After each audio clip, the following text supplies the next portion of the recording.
Puesto, muchísimas gracias, Cris.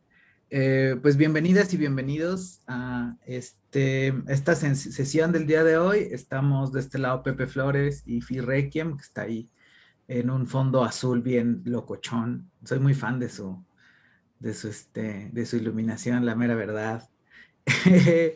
Pero justo lo que queríamos hoy plantearles a ustedes es una sesión mediante la cual primero les demos una actualización en torno a algunos temas que se han dado o que han ocurrido en los últimos meses, que también nos parecen importantes, profundizar y afinar respecto de otros temas que también fuimos notando que quedaron algunas inquietudes y por último, pues abrir los micrófonos para que todas y todos puedan a través de esta sesión de crowd consulting hacernos llegar sus dudas y en la medida de nuestras posibilidades, pues responderlas en este mismo espacio, ¿no? Yo soy Pepe Flores, yo soy director de comunicación de la Red en Defensa de los Derechos Digitales, también soy vicepresidente de Wikimedia México AC y trabajo temas de privacidad, libertad de expresión, cultura libre y tecnología cívica, ¿no? Son más o menos los temas que yo domino y aquí está mi colega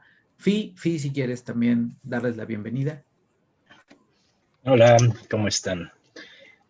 Yo soy Finn, soy parte del equipo de seguridad digital. Principalmente me enfoco en seguridad digital, capacitación, acompañamiento en seguridad digital. Un poquito más del área tech. Soy más ñoñito que otra cosa, pero estamos dándole a todo. Gracias. Súper. Pues voy a ir preparando la presentación nada más para que me digan si ya se ve la pantalla o no se ve la pantalla. Ustedes me van diciendo. ¿Ahí ya vemos la pantalla? ¿Todas, todos? Sí, ya. Sí. Súper. Voy a detener mi video nada más para fines de calidad en el servicio. Para que pues no nos consuma demasiado ancho de banda, pero aquí estamos, ¿no? Pues la sesión de hoy, como les dije, es una sesión de actualización en seguridad digital para ustedes, para las organizaciones que trabajan la defensa del medio ambiente y el territorio, que, bueno, a título personal y estoy seguro también a título de FI, admiramos un montón todo el trabajo que hacen ustedes, ¿no? Entonces, en primer lugar, para nosotros es de verdad un privilegio poder estar hoy frente a ustedes y poderles compartir algo para mejorar pues la gran labor que ya hace, ¿no? Y también agradecerle pues a Alternativas y Capacidades y al FONOR por abrirnos este espacio. Vamos a arrancar.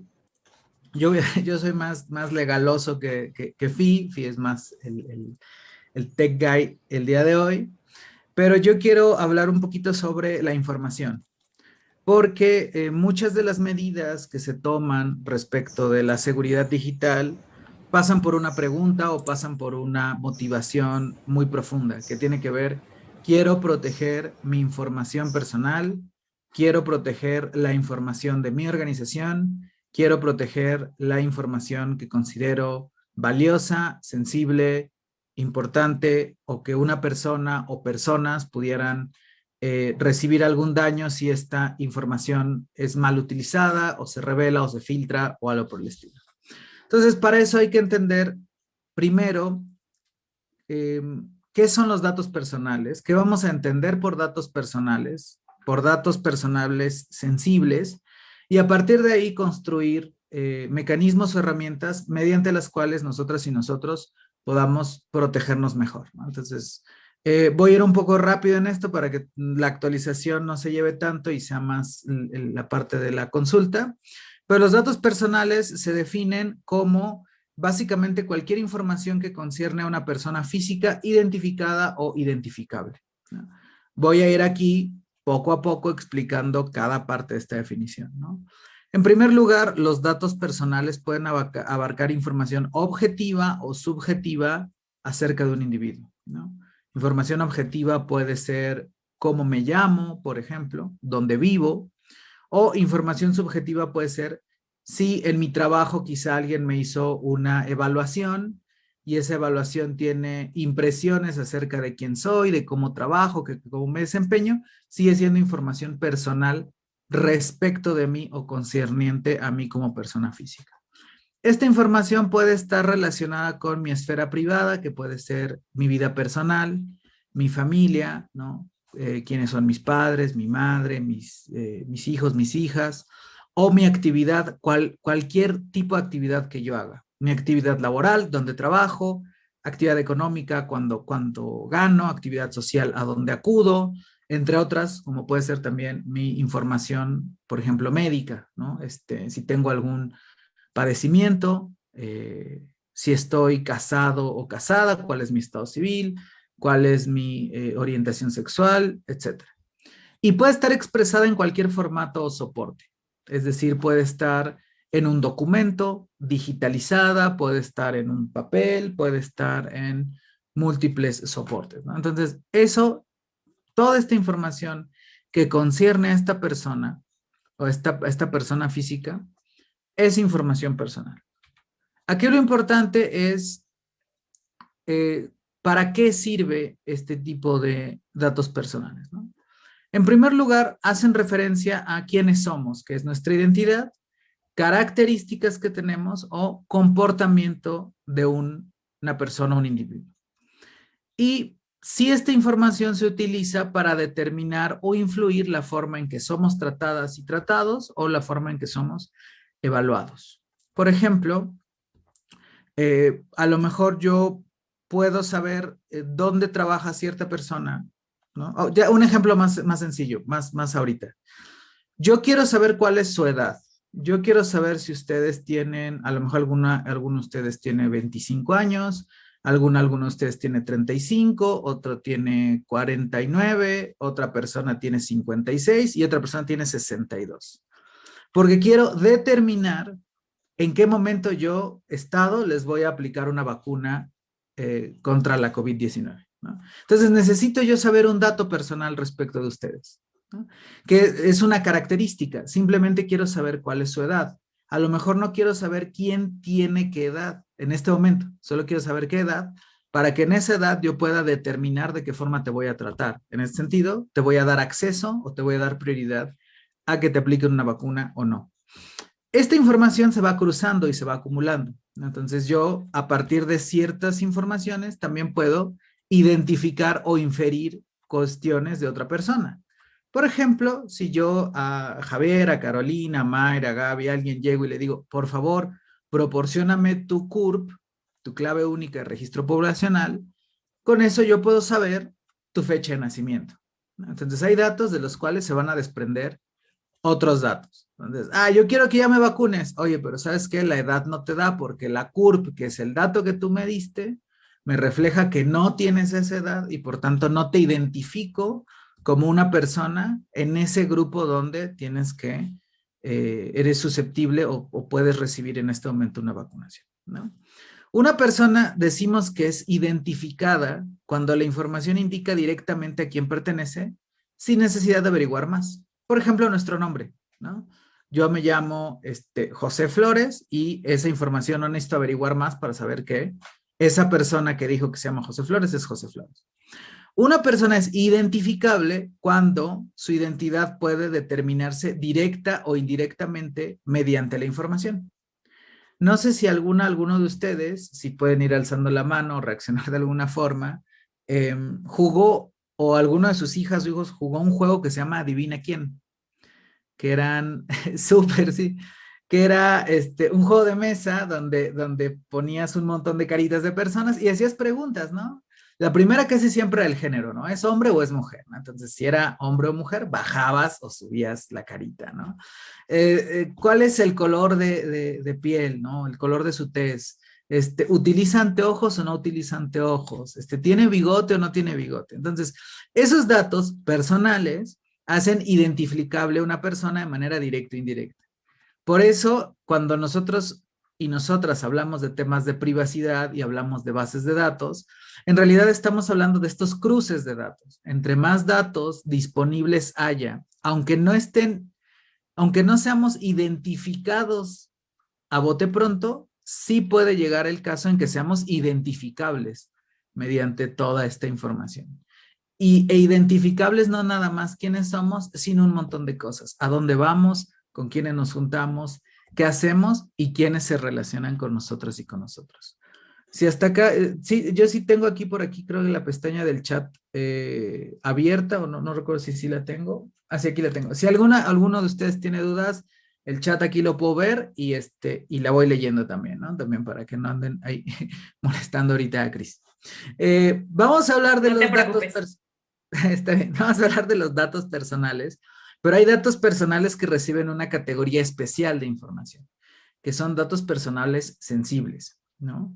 ¿Qué son datos personales sensibles? Son aquellos que afectan la esfera más íntima de su titular, es decir, aquellos que tienen que ver con lo que consideramos más privado. Puede ser, como dije, a lo mejor algo que tiene que ver con mi familia, puede ser algo que tiene que ver con un padecimiento, una comorbilidad que yo tenga. ¿Por qué? Porque son sensibles porque el uso indebido de estos puede llevar a que a mí me discriminen en algún sentido o ponerme en riesgo, ¿no? Por ejemplo, hay casos en los que a lo mejor nosotras y nosotros trabajamos con personas defensoras del territorio y hay información sobre esas personas defensoras del territorio que si se supiera o se revelara o se utilizara de forma indebida, pudiera poner en riesgo su integridad ante diferentes ámbitos, el Estado, la delincuencia organizada, las multinacionales, etcétera, ¿no? Entonces, esa información vamos a considerarla sensible. ¿Por qué es importante hacer esta división? Porque una de las grandes preguntas en las organizaciones a la hora de adoptar tecnologías, y aquí es donde será mucho más profundo, es ¿qué tengo que hacer para proteger? Y esto pasa por algo que ya hablamos en otros talleres, que es el modelo de riesgo. ¿Cómo identifico mi modelo de riesgo? Una de las formas es, primero, identificar qué información que manejo, si bien es información personal, ¿cuál pudiera tener un carácter de sensible? Un carácter de, esta sí la tengo que resguardar, no nada más por una responsabilidad ética, sino probablemente hasta por una responsabilidad legal con el mayor cuidado posible, ¿no? Datos personales que pueden revelar aspectos como el origen racial o el origen étnico, el estado de salud actual o futuro, la información genética, nuestras creencias religiosas, filosóficas, morales, incluso nuestras opiniones o afiliaciones políticas y, por supuesto, orientaciones y preferencias sexogenéricas. Entonces, toda esta información recibe una categoría especial de protección. ¿Qué quiere decir que tenga una categoría especial de protección? ¿No?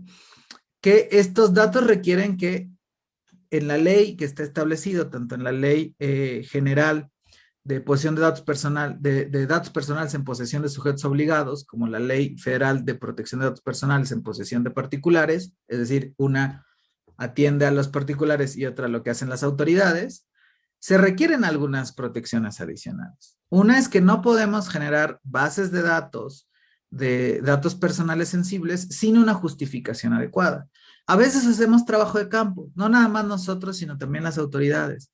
Y en ese trabajo de campo generamos bases de datos que no tienen algo que llamamos la privacidad por diseño. La privacidad por diseño es un principio que establece que yo solo voy a pedir aquellos datos que me sean indispensables para el funcionamiento de lo que sea que yo estoy haciendo. Estamos muy acostumbrados a pedir datos por si se ocupan. Ah, bueno, también pregúntale su teléfono por si se necesita. No, a ver, su teléfono es un dato importante y probablemente en ciertas personas pueda ser hasta sensible que tengas ese teléfono. Por ejemplo, en el caso de un menor de edad, ¿no? ¿Para qué quisieras tú el teléfono de una persona menor de edad? Lo que tienes que decidir es, bueno, ¿esto persigue un fin legítimo y concreto? Si sí lo hace, entonces sí hazlo. Bueno, estoy pidiéndole su número telefónico. ¿Por qué? Porque es la forma en la que sé que puedo contactarles a todas y a todos. ¿Hay alguna otra forma en la que los pudieras contactar que no sea su teléfono? A lo mejor no. A lo mejor esta es la que todos tienen lo más fácil. Ah, bueno, entonces hagámoslo. Pero entendiendo que tiene una justificación y que es legítimo y que no la voy a usar para otra cosa, ¿no? Que esto nos pasa mucho. Me pidieron el teléfono y resulta que ya estoy en 7 otros chats que yo no pedí estar, ¿no? Entonces, muchas de esas cosas nos parecen muy cotidianas y como dicen, parece chiste, pero es anécdota, pero en realidad no deberían serlo, ¿no? Deberíamos estar muy conscientes del cuidado que tiene esa información. En segundo lugar, cuando hablamos de un dato que es personal y sensible, tenemos que requerir el consentimiento expreso y por escrito de la persona titular. Normalmente se pide la firma autógrafa, ¿no? Es decir, yo llego y a lo mejor estoy empadronando a alguien o estoy pidiéndole a alguien muchos datos que pudieran considerarse sensibles y decirle, bueno, sabes que no nada más es que me lo aceptes de palabra o no puede, o no es nada más al usar usted este servicio está aceptando entregar esto, ¿no? Es como yo, organización, como voy a resguardar tus datos, te pido que consientas expresamente este tipo de cosas. Y tengo que informarle igual expresamente para qué van a ser usados. Oye, tú me estás dando tu teléfono o tu correo electrónico y este teléfono y correo electrónico yo lo voy a usar única y exclusivamente para ponerme en contacto contigo para el seguimiento de tu caso. Si de pronto alguien lo usara para otra cosa, se pueden activar otros mecanismos legales que ahorita no profundizaremos, a menos que sea una duda al rato, pero se activan otro tipo de mecanismos legales, ¿no? Esto es muy importante porque también tiene un componente de pronto de género que no ocurre tanto en la sociedad civil, pero sí ocurre, por ejemplo, en las empresas, que es yo fui y dejé mi número y resulta que el cajero al que le dejé mi número ya me habló por teléfono, ya me agregó a Facebook, ya me hizo una insinuación, ya me dio una invitación no deseada y es bien complicado. Entonces, cuando estamos manejando esta información, hay que entender, tú me la estás dando y yo adquiero un compromiso. Y esta información no es permanente. Yo primero tengo que buscar limitar en lo posible el tiempo en que son tratados. Oye, ¿sabes qué? Estamos implementando este programa que va a durar 12 meses de seguimiento, no sé, a poblaciones migrantes o cualquier otra cosa. Durante esos 12 meses yo voy a usar esta información y cuando ya no la necesite, me voy a deshacer de ella, punto. O sea, la voy a destruir, no va a pasar nada, la voy a eliminar de mi compu. No es necesario que yo la tenga. Pensemos, por ejemplo, cuánta información personal tenemos guardada de hace años y años y años que en realidad ya ni siquiera necesitaríamos. Y eso también abre una brecha, una vulnerabilidad, ¿no? Muchas, por ejemplo, las bases de datos que circulan a la venta en mercados ilegales son bases de datos viejas, son bases de datos quizá de 2010, 2012. Sin embargo, todavía tienen un valor para los atacantes o las personas atacantes, porque hay ciertos datos que no modificamos tan seguido, ¿no? No cambiamos tan seguido de casa, no cambiamos tan seguido de teléfono, no cambiamos tan seguido de correo electrónico, ¿no? Y por lo mismo también tenemos que comprometernos a tomar las medidas más adecuadas de seguridad, ¿no? Esta información que tú me estás entregando no la voy a poner en cualquier lado. Esta información que tú me entregas solo se va a consultar, solo se puede consultar en esta computadora, solo la pueden ver estas personas, solo se va a mandar a través de estas vías. No va a tener acceso otra persona que no sea tal, tal y tal. Y esto es interesante porque así como es una obligación de nosotras y de nosotros dentro de la sociedad civil, también es un derecho de nosotras y nosotros en el uso de nuestros datos. También podemos ir con cualquier entidad pública o privada que esté usando nuestros datos, ir y decirle, oye, pero yo no consentí expresamente que tú lo hagas y de nuevo hay mecanismos y órganos garantes, que en este caso el INAI, a través de los cuales se pueden hacer cosas. Esto nos lleva, esto es un teaser de lo que vendrá hacia el final del pan-out, esto nos lleva a los datos biométricos, ¿no? En realidad nosotras y nosotros no recolectamos datos biométricos o no solemos recolectar datos biométricos, pero sí en algunos casos algunas autoridades, por ejemplo la Secretaría del Bienestar, es sabido que ha recolectado datos biométricos, entre otros. Son datos personales sensibles, dijimos sensibles lo que quiere decir, que refieren a propiedades físicas, fisiológicas de comportamiento o de rasgo de la personalidad. Ojo que son medibles, ¿no?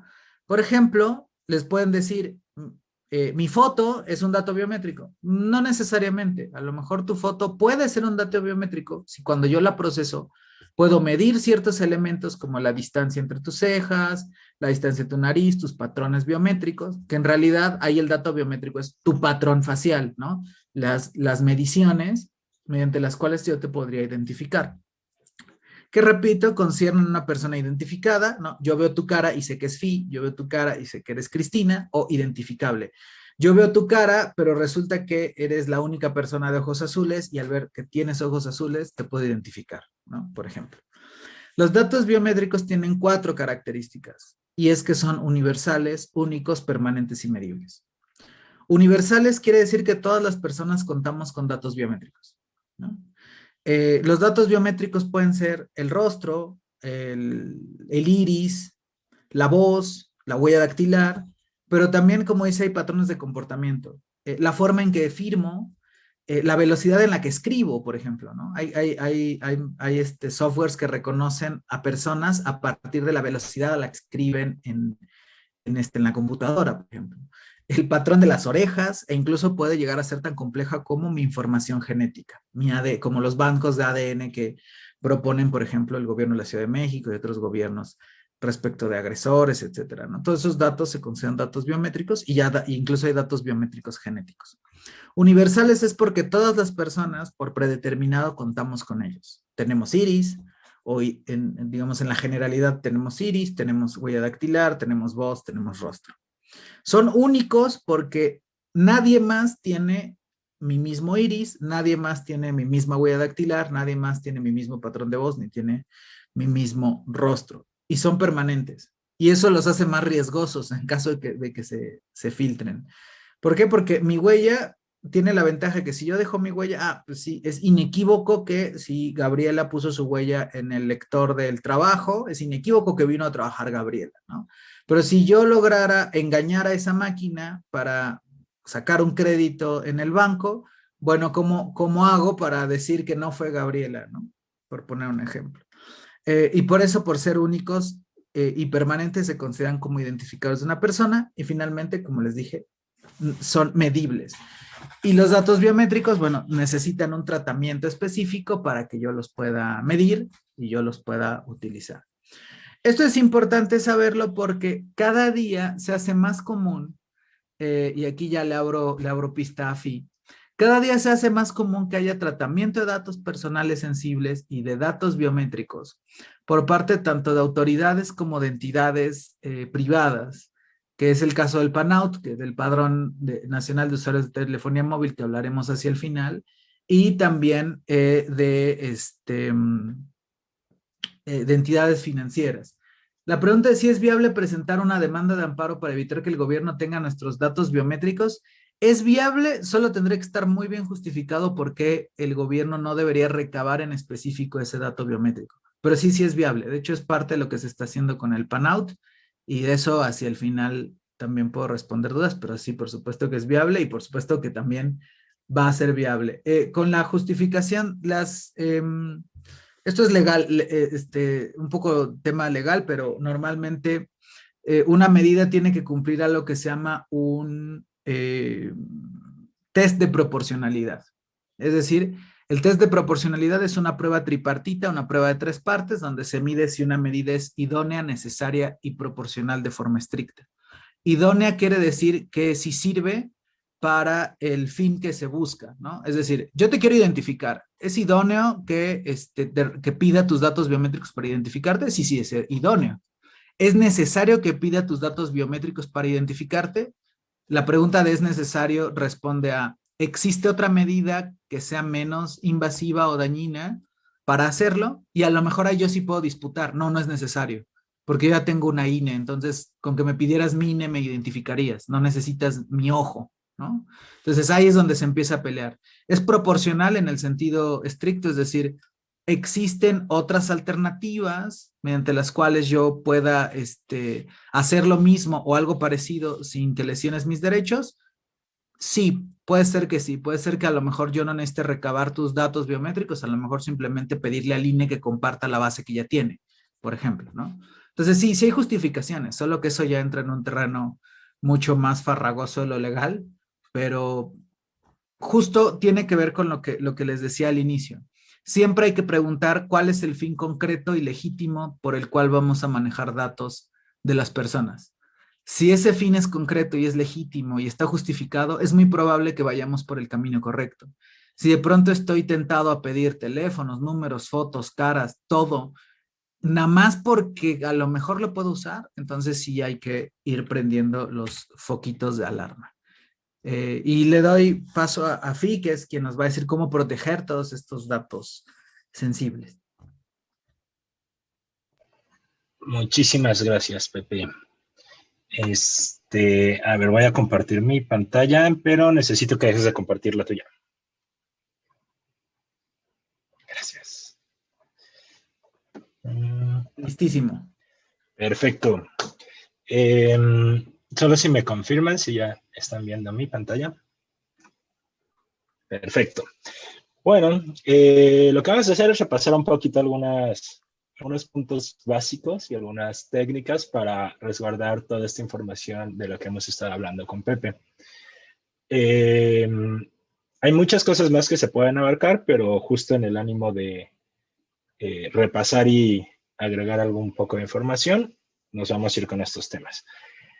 De igual manera, si hay preguntas, ya saben, no se preocupen si quieren escribir en el chat y o abrir su micrófono y preguntar, no hay ningún problema. Y empezaré con la parte de no usar USBs desconocidos en nuestros equipos. Suena súper como de la canica esto, pero es real. Resulta que los USBs literalmente son puertas de acceso a nuestros dispositivos, ya sea computadores, celulares, todo este rollo. Y en los USBs, pues, desde extraer información, que de por sí ya es un riesgo, pero también puedes meter información a la computadora. Y algo más peligroso, o bueno, algo que también es peligroso, que no sé si más, pero algo que también es peligroso, es que puedes inyectar comandos. Comandos como si fuera un teclado. Ven que los teclados, estos todavía se pueden conectar por USB, y puedes presionar cierta combinación de teclas y abrir programas y desactivar antivirus y instalar otras cosas, bajar de internet, solo con comandos. Y resulta que estos comandos, si los pones en un programita dentro de un USB, se van a ejecutar en microsegundos dentro de tu dispositivo, de tu computador, de tu celular o algo. Entonces, si nosotros dejamos, por ejemplo, la computadora en, no sé, en un café, ¿no? Estamos en el Cielito Café y estamos trabajando en la compu, nos levantamos y, bueno, dice nuestro nombre, nos levantamos y en lo que recogemos nuestro café, nada impide que alguien llegue y le ponga la USB y entonces ejecute comandos o, perdón, ahí, sí, ejecute comandos o nos instale o nos robe información en esos microsegundos. Entonces, procurar no meter USBs desconocidos y no dejar los dispositivos desbloqueados. Ahorita vamos a ver un poco más de lo que es bloquear los dispositivos. No dejar los dispositivos desbloqueados cuando nos alejamos de ellos. Sé que es un poco engorroso que cada vez que abrimos la computadora o nos levantamos tengamos que poner otra vez la contraseña, pero es mucho más seguro. De igual manera, nuestros dispositivos celulares, cuando los cargamos en, por ejemplo, centros de carga en una rueda de prensa gubernamental, la realidad es que no sabemos qué hay atrás de ese centro de carga. No sabemos si hay una computadora, un dispositivo que le puede inyectar cosas a través del puerto USB, que sí nos va a dar electricidad, pero a lo mejor nos deja otra cosa. Entonces, en la medida de lo posible, si no confiamos en ese centro de carga, procuremos no utilizarlo. Perdón, déjenme ver el chat, no lo tengo abierto. Aquí está. ¿Quieres que te ayude? Perfecto, ya lo tienes. No lo tengo. Te digo. Dice Kenia, o en el metro, Metrobús también tienen USB. Correcto. Ojo, no digo que necesariamente quienes instalaron estos USBs, por ejemplo en el metro, Metrobús, Parque, sean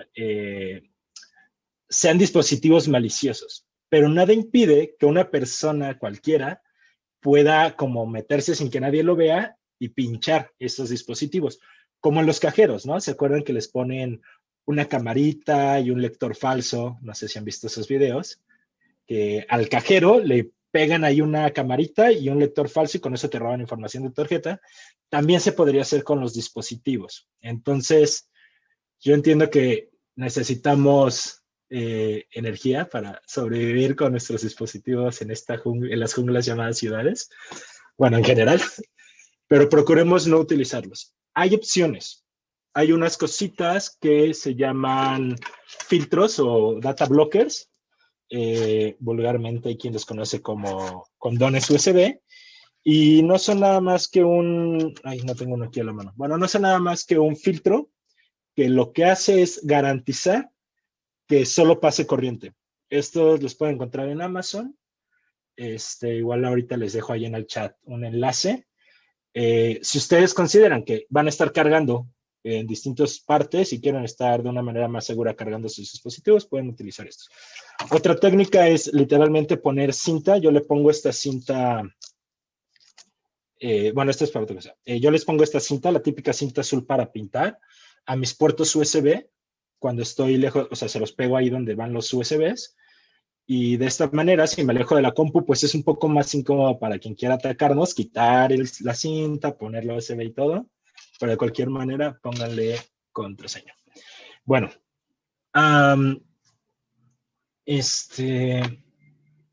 perdón. Chris, yo no encuentro cómo sacar el chat, es que tengo Yo te un voy lío con ayudando, las no te preocupes. También Alexia recomienda comprar una pila solar más sustentable. Buenísimo. Sí, Más pero por acá yo sustentable. te ayudo, ¿eh? No te agobies. Gracias.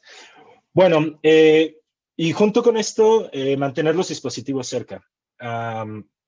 Es muy común que dejemos nuestros dispositivos por ahí y muchas veces desbloqueados, que ya vamos a llegar a eso. Pero justo para evitar que en un descuido alguien pueda, ya sea extraer información o insertar algo malicioso dentro de los dispositivos, siempre tenerlos cerca. Una buena práctica es ponerle algún distintivo a tu dispositivo. Puede ser un sticker, una funda, algo, porque muchas veces tenemos dispositivos similares en la mesa de trabajo o algo así, y nos los pueden cambiar o puede ser que por error los quitemos. Entonces, mantenerlos cerca y ponerles algo distintivo, además de que medio personalicen sus dispositivos, estaría chido.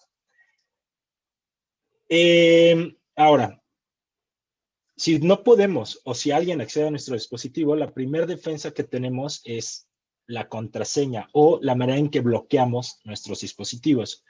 Generalmente nuestros teléfonos es un patrón, ¿no? De estos que, o es un PIN o nuestra huella digital o incluso nuestra carita ahí, ¿no? La ponemos para poderla desbloquear. En las computadoras generalmente utilizamos pues contraseña o algunas ya traen huella, todo esto. ¿Por qué es importante? Por lo que les explicaba, ¿no? Si no tienes contraseña primera, si nos los roban, acceden así, ¡pum!, enfada toda nuestra información. Segunda, si alguien nos trata de pinchar con una de estas técnicas nuestros teléfonos o dispositivos, si viene bloqueado, no va a poder acceder. O es menos la probabilidad de que pueda acceder y hacer algo. O sea, sería muchísimo más avanzado y les tomaría muchísimo más tiempo poder romper eso. Entonces, siempre es importante contar con una contraseña, tanto en los dispositivos como tabletas, computadoras, celulares, cualquier cosa donde manejen información sensible. Te procuren no tener cosas relacionadas a ustedes.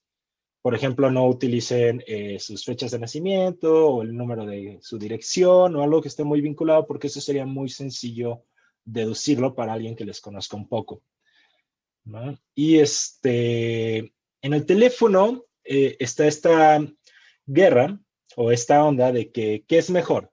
Si patrón, contraseña, usar mi huella, cosas así. En el sentido más estricto de la seguridad digital, les diríamos una contraseña alfanumérica de 16 dígitos. Es que nadie de nosotros nos vamos a poner a escribir 16 dígitos cada vez que queramos contestar un WhatsApp, ¿no? O tomar una foto. Entonces están otras cosas que son como las cifras de 6 dígitos, los pines, los famosos pines numéricos, creo que es más seguro. Si hacen un patrón, procuren que sea algo complejo. Si buscan por ahí en Google, pongan patrones divertidos para tu celular y verán que tienen un grado de complejidad y unas formitas muy bonitas. Podríamos usar ese. Ahora, la pregunta del millón, ¿no? O sea, ¿utilizo una huella o utilizo mi Face ID? Y les voy a decir algo, depende mucho de su contexto y de su comunidad. Por ejemplo, yo tengo dispositivos que trabajo con las personas que estamos haciendo acompañamiento de seguridad digital y eso es por supuesto que no les pongo ni huella ni nada, una contraseña súper segura. Pero en mi dispositivo personal yo utilizo la huella, solo la huella, no me gusta el Face ID, porque siempre tengo el miedo constante de que en el metro o en un elevador yo meta mi patrón o mi contraseña y una cámara me esté grabando atrás, ¿no? Entonces, para mí, en mi forma de trabajo, en como yo trabajo, es más seguro tener la huella para que no me estén grabando por si alguien se roba mi celular en el metro o algo así y estén ahí todos los días.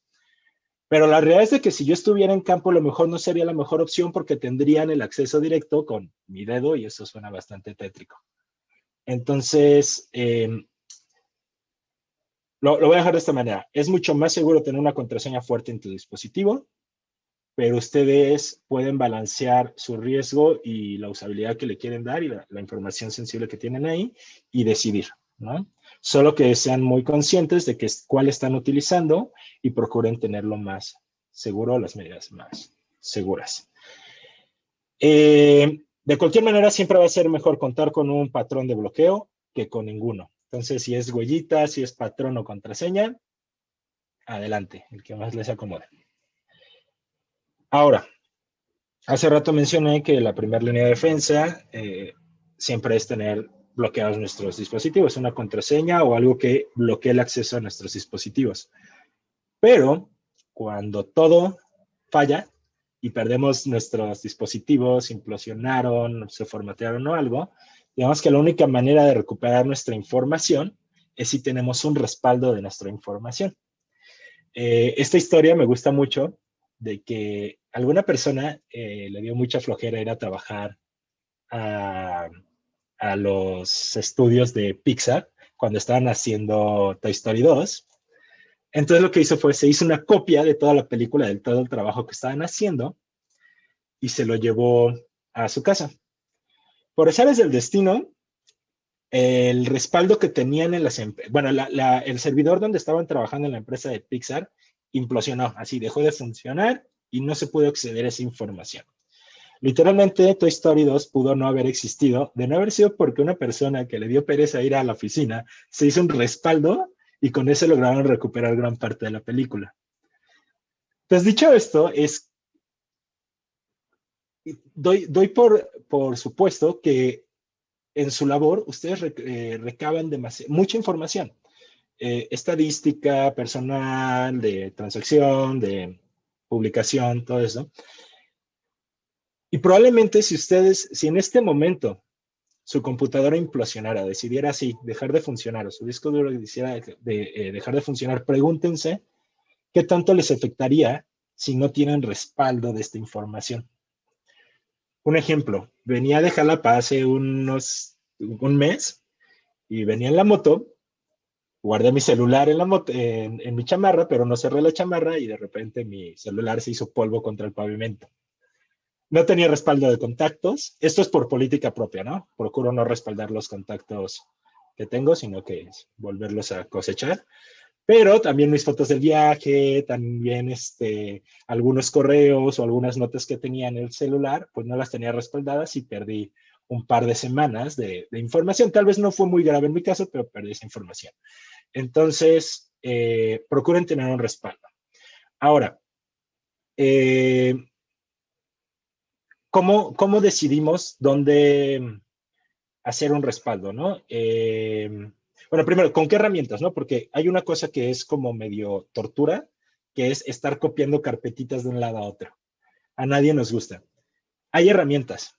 En los celulares es un poco más sencillo, bueno, celulares, tablets, porque hay como respaldar dispositivo y te lo puedes guardar en tu compu, subir a la nube.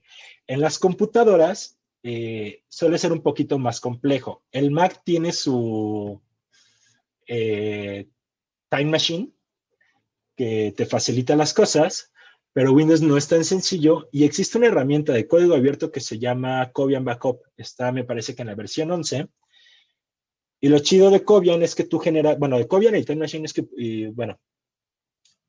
sí, de Cobian y otras herramientas como el iBackup, que también está para Mac, tú puedes generar recetas. Y en esta receta tú le puedes decir, cada viernes a las 3 de la tarde respáldame tales carpetas. Solo estas carpetas. Entonces conectas tu disco duro y solito se va a respaldar. Y le puedes decir, y cuando termine se apaga la compu, ¿no? Entonces, si ustedes trabajan de lunes a viernes o de lunes a sábado, pueden programar para cuando vayan saliendo, se haga el respaldo y se guarde. Otra cosa interesante es que hay un respaldo procedural, que es El primer respaldo va a ser pesado porque respaldan todo, pero luego solo les va a respaldar las cosas nuevas y o modificadas. Me parece que más adelante, si es necesario, podemos extenderles una guía de cómo utilizar estas herramientas o incluso una pequeña cápsula de cómo utilizar estas herramientas. Pero bueno, tutorial esto es. Ahora, ¿cómo respaldar? Lo primero que tenemos que pensar es la periodicidad del respaldo. ¿Cada cuánto genera información? Probablemente fotografías no genero tanto como documentos Word, ¿no? O probablemente sí, ¿no? Dependiendo de su labor, pero digamos que ustedes generan 5 fotografías al mes versus 8 Words al día. Entonces, la periodicidad con que tienen que respaldar su carpeta de fotos versus la que tienen que respaldar su carpeta de documentos va a ser distinta. Y ahí es donde entra lo que les digo, las recetas. Esta carpeta, respáldamela, por ejemplo, cada semana, porque genero muchos Words. Pero la de fotos cada mes, no hay tanto problema si se trata. Ustedes tendrán que ponderar. De ahí, tienen que pensar en dónde van a respaldar esto. Y aquí es otra vez la pregunta del millón, ¿no? ¿Lo guardo en físico? Me compro un disco duro, lo pongo en un CD, lo quemo en una USB y la guardo en el cajón o debajo del colchón, o lo subo a un servicio de la nube tipo Dropbox o Nextcloud o SpiderOak o algo así.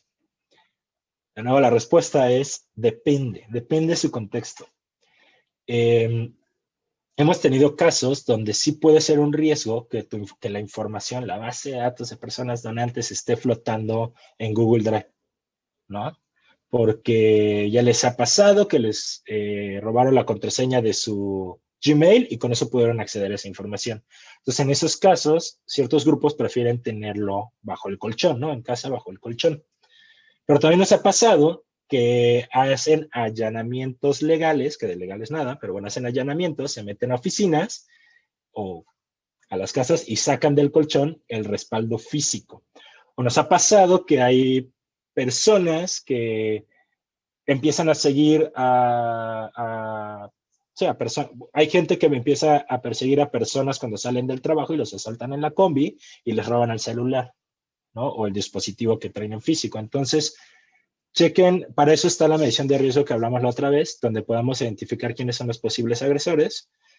Y ustedes decían, ¿no? Si es algo muy local y va a ser más fácil que les roben los dispositivos físicos, a lo mejor optar por la nube está bien, o viceversa.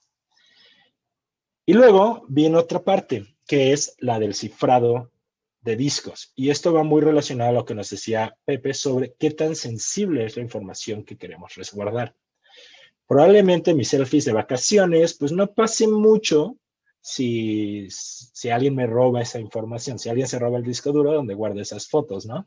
Si alguien guarda, o sea, si alguien se roba a lo mejor mi base de datos de las personas a las que estoy dando el acompañamiento, y sí sería un gran riesgo para mi labor y para las personas que estoy acompañando.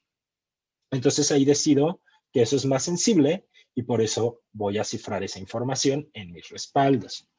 ¿Qué es cifrar? Solo para repasar, era cuando agarramos algo legible, le damos un masaje generalmente matemático computacional y el resultado de este masaje nos da un lenguaje indescifrable y que solamente podría ser abierto por las personas que tengan la llave o la formulita para echar para atrás todo este masaje de datos. Hay distintos sistemas de encriptado, hay unos un poco más...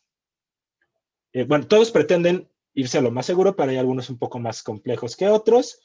Aquí lo interesante es entender que si nosotros ciframos algo, si alguien se roba esa información, le va a ser casi imposible o muchísimo más difícil poder entender lo que viene en ese disco, en esa información, y por ende no nos pondría en riesgo, porque aunque tenga la información, no le es legible, no la puede leer. Hay muchas maneras de cifrar.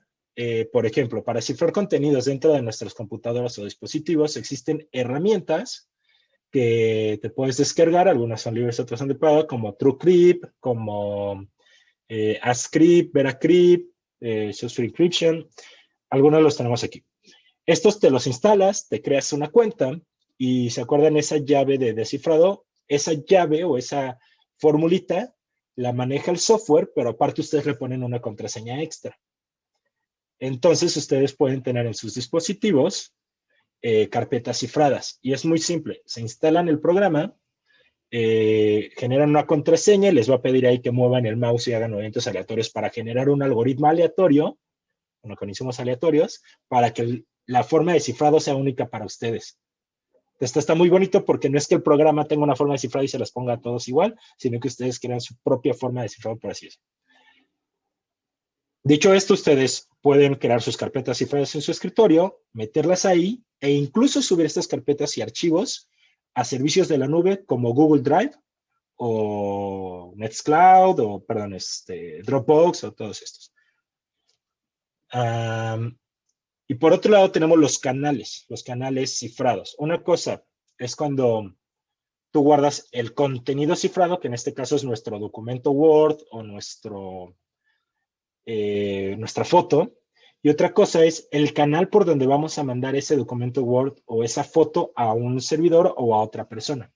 Ese canal, generalmente, que es el HTTP, que es el protocolo por cómo funciona Internet generalmente, tiene muchos otros, como el del correo y eso, pero en este caso hablemos del HTTP, que es cuando ustedes acceden, por ejemplo, a un portal de noticias, ustedes hacen una petición HTTP y les regresa información.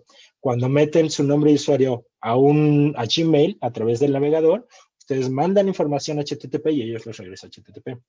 Ahora, el canal cifrado es cuando a este HTTP aparte le pones una capa de cifrado que es lo que hablábamos, ¿no? Creas que este tunelcito, todo lo que pase por ahí vaya masajeado y ya nada más se descifre, en este caso, en el servidor de Gmail o de Facebook o con quien estén conectando.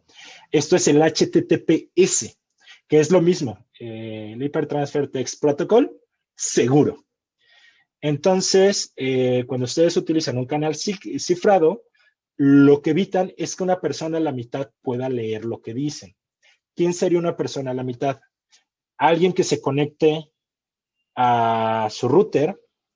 La compañía telefónica que les provee el servicio es una persona a la mitad. Ese ataque se le conoce como el man in the middle, que es el atacante a la mitad del camino. Y resulta que entre Gmail, voy a hablar de Gmail, pero bien podría ser Facebook, Drive o lo que sea. Gmail y su compu, quien está en medio, mínimo, es la compañía que les provee el servicio, el ISP. Aparte puede haber otros ahí pinchados, ¿no? Cuando ustedes utilizan HTTPS, lo que hacen es generar un acuerdo con Gmail y su navegador para que esa fórmula, esa llavecita que encripta, solo ustedes dos la tengan. Y eso hace que en el camino no lo puedan leer. Hay maneras de romperlo, pero son bastante complicadas, entonces es seguro.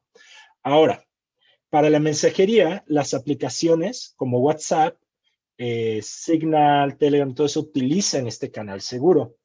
Y algunas utilizan también el contenido seguro, o sea, es como doble seguridad y además tienen algo que se llama cifrado de punto a punto. Esto quiere decir que, por ejemplo, en el HTTPS, esta llavecita la tiene Gmail y su navegador. Y si ustedes le escriben un correo a Cristina, entonces Cristina tiene otra llavecita aparte entre su navegador y Gmail. Entonces, al final del día, Gmail puede descifrar los dos mensajes porque él tiene las llaves de estos dos correos, de estas dos personas.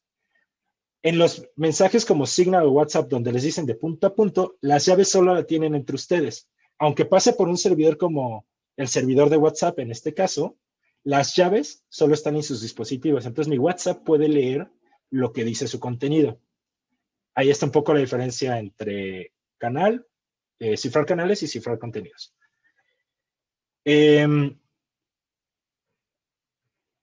Hablemos de algunas alternativas cifradas a los servicios que tenemos.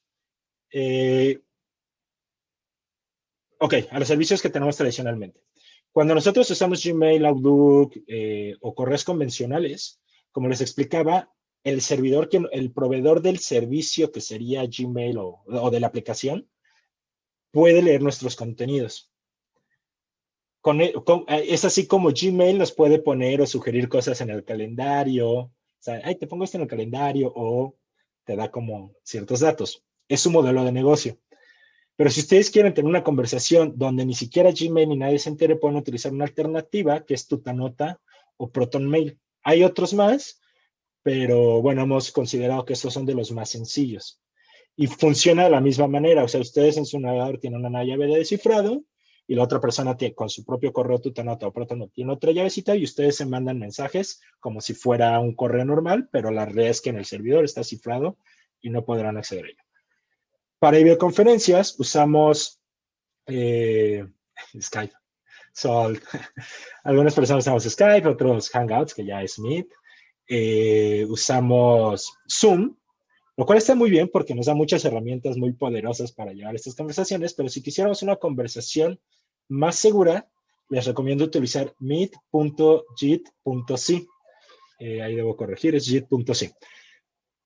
Esta es una herramienta online muy parecida a la de Google, que se abre en el navegador y tiene la cualidad de que cifra su contenido y además no guarda información de la llamada o la menos posible, que ahorita vamos a hablar un poco más de eso.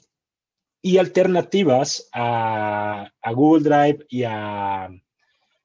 a Dropbox, existe Trezorit, pero es caro. Es una herramienta muy segura, pero bastante cara.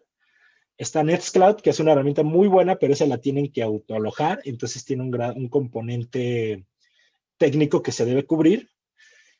Y o está Boxcryptor, o bueno, las herramientas que les mostramos anteriormente, que lo que hacen estas es utilizar la infraestructura de Drive, de Dropbox o de cualquier servicio creo que ustedes tengan, pero con el añadido de subir archivos cifrados, que es como un mix. Sí, una pregunta y un pequeño break. Lo que quieres decir aquí es que ambas herramientas están cifradas, simplemente en una la compañía es más fácil que pueda acceder a tu información que en otra.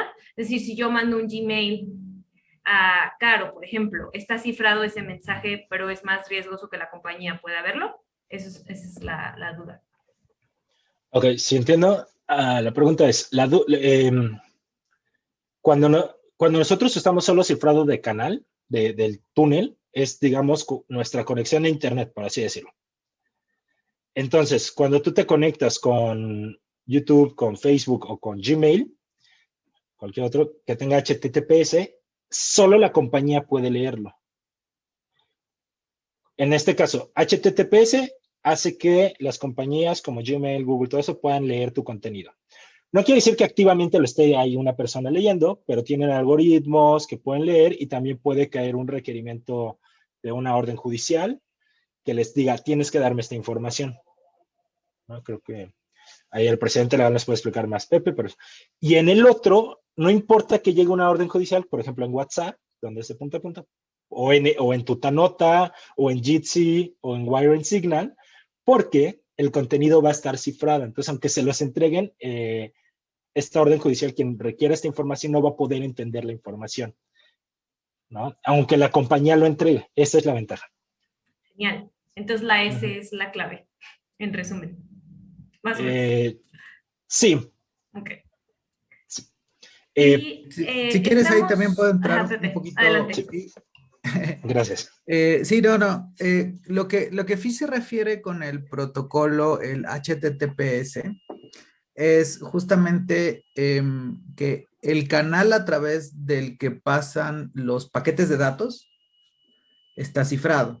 Es decir, digamos que el tunelito a través del cual pasan estos paquetes no pudiera acceder a alguien más a verlos. ¿Quiénes pudieran acceder a verlos? Alguien que se me ocurre, por ejemplo, podría ser tu proveedor de servicios de Internet, ¿no? Que pudiera ser quizá Telmex o Easy, ¿no?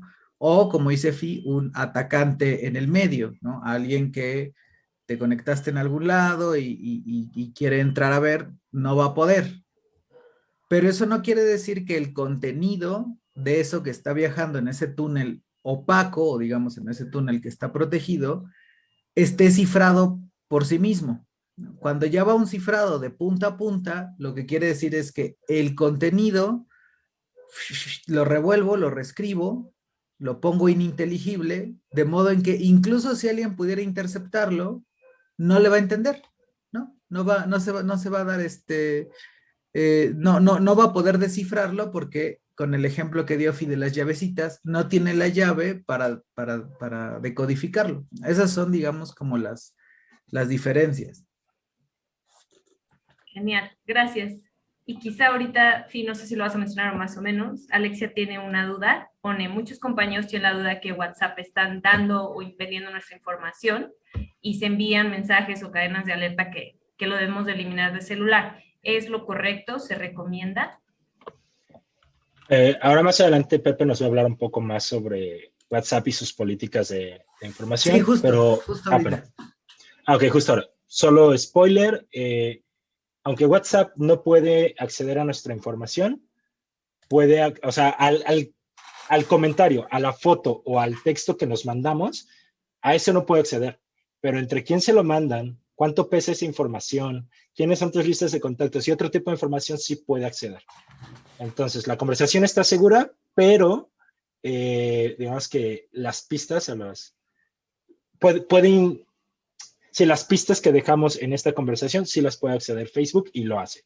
Creo que mejor dejo que Pepe continúe con el siguiente tema, donde nos va a ampliar más justo esa pregunta. Muy bien. Ahorita todas las dudas que tengan sobre WhatsApp y el tema de WhatsApp, vamos a entrarle sabroso al tema de WhatsApp. Esta última parte va a tomar alrededor de 15-20 minutos para que la última media hora podamos concentrarnos también en todas sus dudas de crowd consulting. Como habrán sabido, hace unos meses, bueno, a principios de año, surgió una gran polémica porque WhatsApp anunció algunos cambios en su política de privacidad y en ese momento mencionó el servicio que pues iba a borrar las cuentas de las personas que no aceptaran o aceptáramos estos cambios en la nueva política de privacidad. Para eso hay que entender un poquito el contexto. WhatsApp es un servicio de mensajería instantánea que es muy popular en países como México, Brasil, entre otros, y que fue adquirido por Facebook en el año 2014, ¿no? En el año 2016, Facebook anunció en su política de privacidad que recolecta y comparte datos de sus usuarios con servicios como Facebook e Instagram para ofrecer anuncios personalizados. Es decir, desde el año 2016, si a ustedes lo que les preocupa es si Facebook utiliza datos de WhatsApp, por ejemplo, que están escribiendo ustedes algo, bueno, no el contenido, pero que le están escribiendo a alguien en algún lugar y aparecen tiendas de ese lugar, tiene que ver también con que se están compartiendo algunas informaciones. ¿Qué es lo que comparte WhatsApp con Facebook y con Instagram para darnos anuncios personalizados? Bueno, información que es relacionada con nuestro teléfono móvil. Por ejemplo, la marca de nuestro teléfono, el sistema operativo que estamos utilizando, la dirección IP desde donde nos estamos conectando, cuál es nuestro número telefónico, la frecuencia con la que usamos la aplicación, si la uso más en la mañana, en la tarde, en la noche, en fines de semana, entre semana, con quienes me comunico, entre otros, ¿no? Entonces, esto es lo que decía justamente Fino. No necesariamente WhatsApp está leyendo mis conversaciones porque no puede técnicamente, pero sí está contando todo lo que está alrededor de mis conversaciones. Es decir, es como si alguien pudiera leer un sobre y no el contenido de la carta. Lo que escribí dentro de la carta no lo pueden ver, pero pueden ver la estampilla, el remitente, donde lo mandé, el tamaño del sobre, el color del sobre, el buzón en el que lo dejé, etcétera, etcétera. Y como hemos visto, algunos de estos datos pueden ser vinculables con nuestra identidad. Eso puede representar un problema en un modelo de riesgos determinado. ¿Qué fue entonces lo que cambió? ¿Por qué tuvieron que mandarnos este ultimátum? Bueno, WhatsApp actualizó en enero su política de privacidad para indicar que también va a recabar y compartir los datos sobre la interacción de los usuarios con cuentas empresariales. No sé si en alguna organización, pero sí muchas empresas utilizan algo llamado WhatsApp Business, que es un servicio, lo voy a explicar de la manera menos compleja posible, a través del cual un tercero ofrece una especie de interconexión entre la plataforma de WhatsApp y ese servicio en específico, ¿no? Por ejemplo, cada vez que ustedes van a una entidad bancaria, como puede ser Banorte, que es donde lo he visto, Banorte te dice, por favor, escanea un código QR y este código QR te va a abrir WhatsApp y en WhatsApp tú le mandas algunas cosas al bot de WhatsApp y te responde con qué turno puedes pasar, ¿no? Esto se hizo a raíz de la pandemia. O a lo mejor yo soy un servicio de una línea de atención, de una aerolínea, y entonces utilizo un mismo número para que en un call center estén contestándole a varias personas, pero desde ese mismo número telefónico, ¿no? Todo esto se hace gracias a algo que llamamos una interfaz de aplicación de servicio o API. Es una especie como de, sí, de conexión de interfaz que permite, bueno, aprovechar la versatilidad de la herramienta para otros fines, en este caso, cuentas empresariales. Es decir, si tú interactúas con la cuenta de una empresa, una tienda en línea, por ejemplo, WhatsApp va a usar y compartir esa información con sus plataformas y con terceros. Y esto es muy importante porque en una conversación entre uno a uno o grupal de, digamos, de cuentas normales de WhatsApp, nuestra información viaja cifrada. Pero el cifrado de punta a punta, esto que decía Fi de que hacemos el revoltijo del contenido, no ocurre cuando hablamos con una cuenta de carácter empresarial. Entonces, ojo, a lo mejor yo estoy tratando de comprar un boleto de avión para ir a algún trabajo de campo que voy a hacer. Estoy por WhatsApp comprando los boletos de avión y eso sí lo puede saber Facebook. Facebook sí va a saber que, por ejemplo, voy a ir a Tapachula o que, por ejemplo, voy a ir a La Paz o voy a ir a Los Cabos o voy a ir a Guayabitos, ¿no? Eso sí lo puede empezar a saber, ¿no? Y aunque eso sea contenido de la información, porque eso sí lo puede leer, sí le estoy dando permiso porque no está cifrado, ¿no? De saber esas cosas. En resumen, WhatsApp ya recogía información y la compartía sobre ti con sus plataformas. Esta información que digo no es el contenido sino el sobre, pero ahora también lo va a poder hacer con las capacidades a las actividades comerciales. Y esto es muy importante saber. Yo en su momento tuve una conversación muy poco amistosa con la gente de WhatsApp porque nos trataron de explicar en la R3D mucho de estos cambios y les decíamos, bueno, ok, a lo mejor yo puedo, entre comillas, confiar en que Facebook no va a hacer mal uso de estos datos, pero como hay una intermediación, como hay alguien a quien yo contrato para que configure esta conexión entre la cuenta de mi empresa y el WhatsApp, en esa persona no sé si puedo confiar, porque esa persona, su trabajo es la explotación de los datos, ¿no? ¿Por qué? Porque esa es la que le entrega informes a la empresa sobre quiénes se conectan, desde dónde, cuánto, cuáles son los principales tipos de mensajes que mandan, y esa información entonces sí entra en un potencial riesgo. La pregunta es muy sencilla. ¿WhatsApp espía mis conversaciones? No, no recolecta ni comparte el contenido de las conversaciones que tienes en su plataforma. Ya lo dijo Fi, se utiliza un protocolo de cifrado de extremo a extremo y esto quiere decir que tu mensaje va a viajar encriptado y solo lo va a descifrar el receptor. De este modo, la integridad del mensaje está segura, pero acuérdense, los datos asociados a la comunicación, como a quién le escribes, sí son compartidos. Entonces, ¿cuál es el problema? El problema ahora es que si no aceptas la nueva política, WhatsApp va a ir gradualmente desactivando las funciones hasta que te deje inservible la plataforma. Es un tómalo o déjalo, solo que ya no tan agresivo. Solo ahorita ya no vas a poder abrir WhatsApp, simplemente vas a poder, por ejemplo, contestar desde las notificaciones.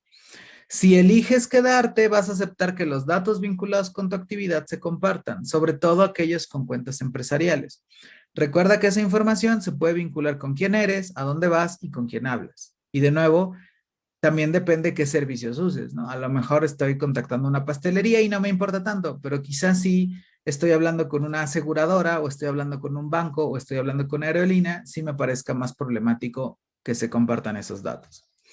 Sin embargo, si lo dejas también corres el riesgo de utilizar herramientas que son más inseguras para tus comunicaciones. Por ejemplo, que como no vamos a usar WhatsApp, utilicemos mensajes de texto que son inseguros, correo electrónico u otras plataformas que no necesariamente me ofrecen la misma capa de cifrado. Para esto hay múltiples opciones. La opción más segura en este momento se llama Signal.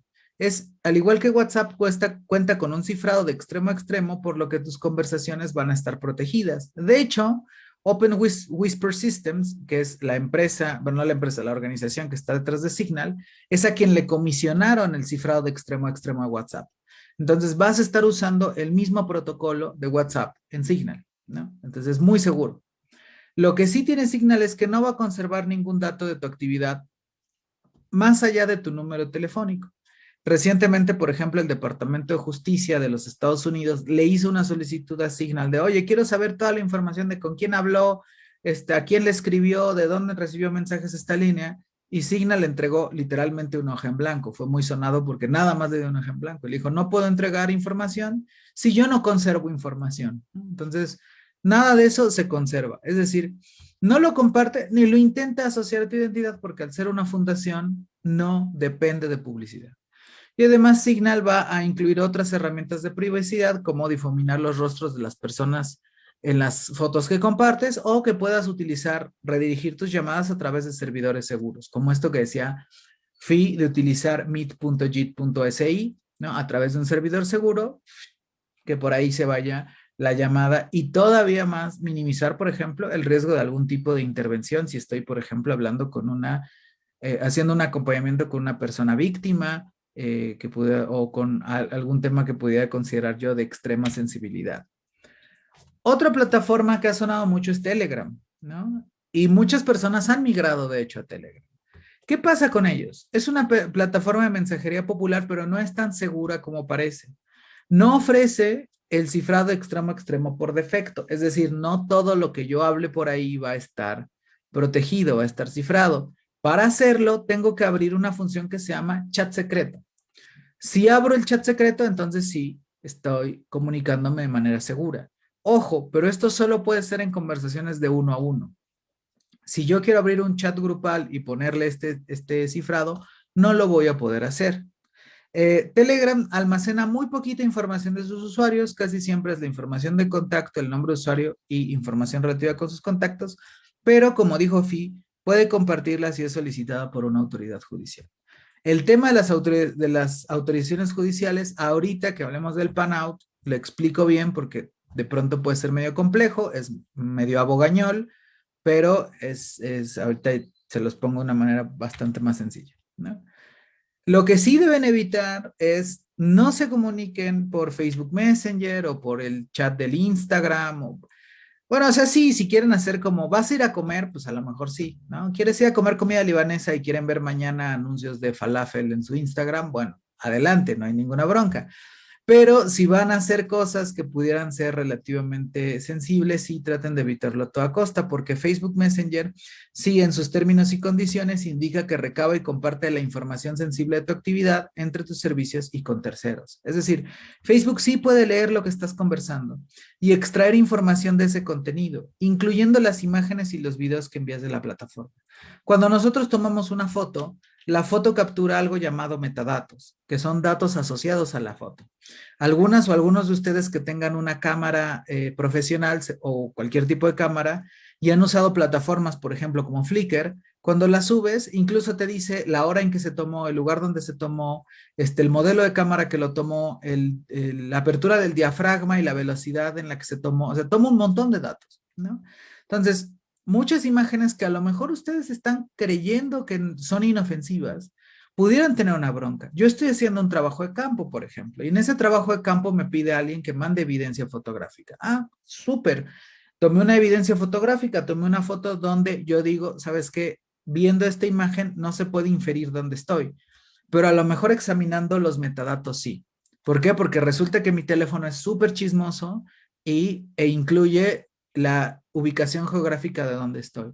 Entonces, si alguien recibe propiamente esa imagen, va a poder georreferenciarme, ¿no? Esto también es la respuesta a la gran interrogante de por qué me está mi teléfono sugiriendo personas que solo vi una vez en la vida, que no hemos intercambiado teléfono, pero resulta que Facebook sabe que a lo mejor me lo quiere sugerir como amigo. Pasa por toda esta parte. Decíamos, los datos personales nos hacen identificables y cruzar un montón de estos datos, pues, lógicamente tiene este efecto. Facebook Messenger no tiene cifrado de extremo a extremo por defecto, pero sí tiene un chat secreto. Por supuesto, yo para nada, sugiero que activen el chat secreto de Facebook Messenger, utilicen cualquiera de las otras opciones. Y si de pronto, por supuesto que también entendemos, las personas no tendríamos que estarnos cuidando de esto. Las empresas deberían ser respetuosas de nuestra privacidad, no tendríamos por qué estar así como viendo sobre el hombro. Y muchas personas, es la única forma en la que podemos también comunicarnos. Existe un gran tema que en México llamamos la neutralidad de la red, que digamos que lo que permite es un principio que permite que todos los datos viajen de manera indiscriminada o no sean discriminados por su contenido, su tipo o su origen o su destino. Sin embargo, en México sí lo hacemos y lo hacen las operadoras móviles a través de algo llamado ofertas de zero rating, que conocemos más popularmente como redes sociales ilimitadas. Y entonces nos parece hermoso, qué padre, no me cobran por WhatsApp cuando lo uso, no me cobran por Facebook Messenger cuando lo uso o por Twitter o por Instagram. Pero lo que no estamos reflexionando es que en realidad, si alguien quisiera salirse de ese ecosistema, es muy costoso. A menudo nosotras y nosotros trabajamos con poblaciones vulnerables. En el caso de R3D, por ejemplo, con poblaciones migrantes. Y es muy difícil pedirle a una población migrante, hey, usa Signal, que te va a costar un montón de lana en tus datos, cuando WhatsApp te lo van a dar gratis con cada recarga. Entonces, por eso es importante conocer estos matices. Habrá momentos en los que sí valga la pena, gástate tus datos en mandar esa foto por Signal. A lo mejor esto que estés mandando no es lo recomendable que te comuniques por este otro medio, pero tampoco pasa tanto, ¿no? Porque no es tan sensible o no es tan prioritario. Por eso es muy importante esta primera parte. Determinemos qué información es sensible, qué información sí vale la pena que hagamos esta inversión de tiempo, de esfuerzo y a veces de dinero adicional para que esté debidamente protegido. Hay más opciones, hay otras aplicaciones seguras como Wiker.me o Threema, que son cifradas y que tampoco recolectan ningún dato de las personas usuarias. Son mucho menos conocidas y en algunos casos también son de paga, ¿no? Pero también pueden tener, por ejemplo, a mí me parece que Wire es bastante buena, entonces también pueden utilizar de pronto Wire, ¿no? Si quieren como tener una alternativa ya, nada más para cosas ultra sensibles, ultra top secret si quieren, ¿no? O sea, aunque idealmente lo que nosotros buscaríamos, Fi y yo, es que se masifiquen estos servicios y que todas y todos nos podamos comunicar como por ahí, ¿no?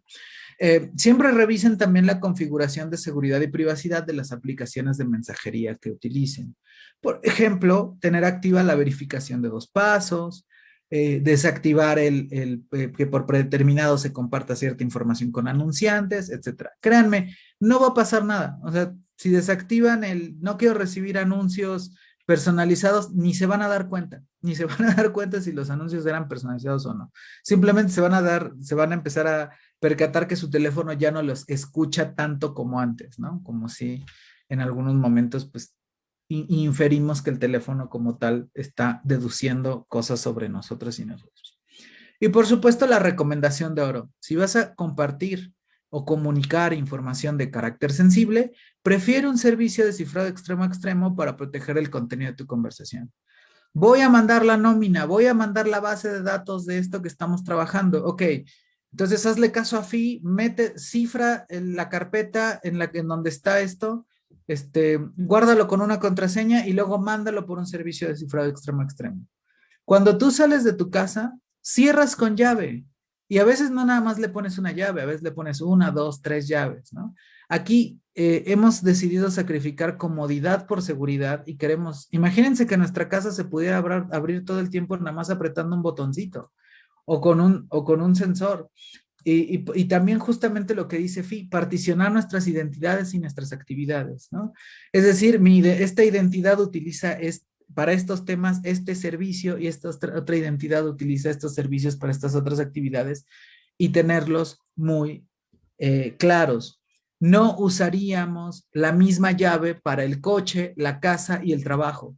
No lo haríamos. Tenemos una llave del coche, una llave de la casa y una llave del trabajo. Y a veces muchas llaves de la casa y muchas llaves del trabajo. El teléfono nos malacostumbra a que con alguna cosa, por pura comodidad y por pura flojera, estemos sacrificando estas capas de seguridad, ¿no? Ahorita abro espacio para preguntas. Voy a un tema que ha estado sonando muchísimo y que me parece muy importante sensibilizar sobre todo a las organizaciones de la sociedad civil, que es el Padrón Nacional de Usuarios de Telefonía Móvil. Recientemente, en abril de este año, en abril del 2021, seguramente se toparon con la noticia de que el Congreso aprobó la creación de un Padrón Nacional de Usuarios de Telefonía Móvil. Esto surge a raíz de una reforma en la Ley Federal de Telecomunicaciones y Radiodifusión, que lo que busca es crear una base de datos en donde se almacenen datos personales como tu nombre, tu CURP, tu domicilio y datos biométricos que no está especificado qué datos, que puede ser tu huella, tu voz, tu rostro, tu iris, ¿recuerdan? Y asociarlos a tu línea telefónica, lo cual es bastante grave por sí mismo, ¿no? Es problemático por muchas razones, voy a sintetizarlas, de verdad hay un montón de razones y me podría echar media hora nada más dando porque está mal. La primera es que no hay evidencia de que sirva para reducir el crimen. El argumento es, con esto vamos a combatir la extorsión telefónica y el secuestro telefónico. Algunas y algunos de ustedes recordarán que en el sexenio de Felipe Calderón existió el Registro Nacional de Usuarios de Telecomunicaciones, el RENAUT, y esa base de datos acabó vendiéndose en 500 pesos en Tepito. Y no solo eso, también incrementaron los delitos, incrementaron las extorsiones telefónicas y el secuestro. ¿Por qué? Porque el registro le hizo la chamba a los delincuentes, a la delincuencia. Les hizo un registro que después cuando se filtró usaron y explotaron para hacer más llamadas y hacer más extorsiones, ¿no? Entonces es problemático.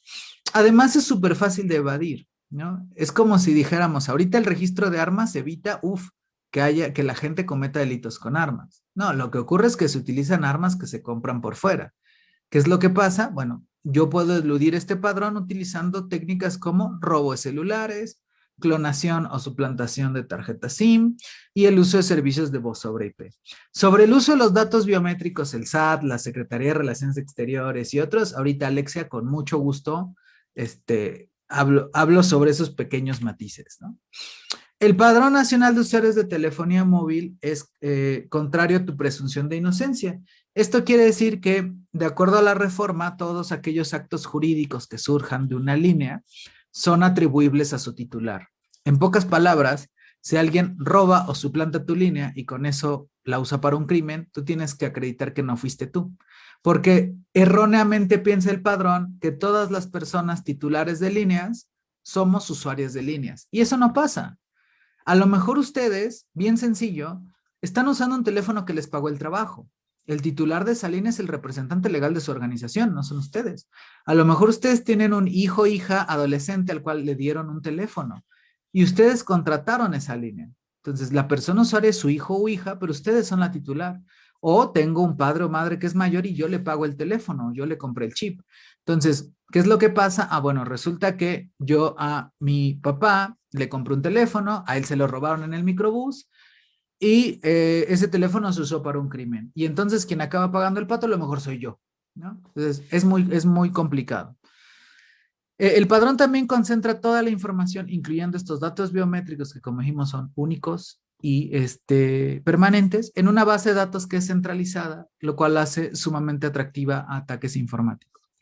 Estos datos pueden ser filtrados y vendidos en el mercado ilegal y se utilizan para llamadas de extorsión, suplantación de identidad, fraudes, etc.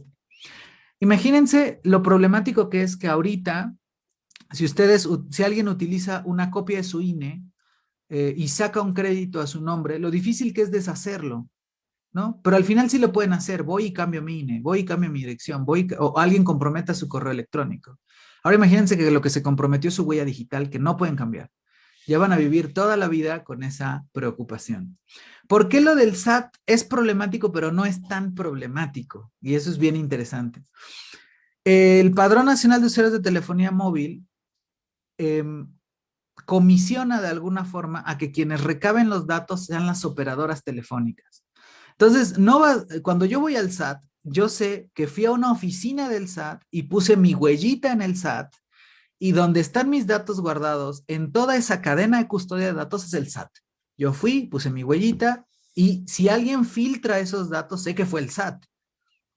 Aquí yo tengo que ir a mi centro de atención en la ciudad de La Paz Y en mi centro de atención, un trabajador que probablemente también esté precarizado, esté tomando esas huellas y a lo mejor a él le da flojera, a lo mejor no le gusta el trabajo, a lo mejor no lo capacitaron, a lo mejor alguien le ofreció una lanita y esa persona es la que tiene que resguardar mis datos antes siquiera de que lleguen a las autoridades.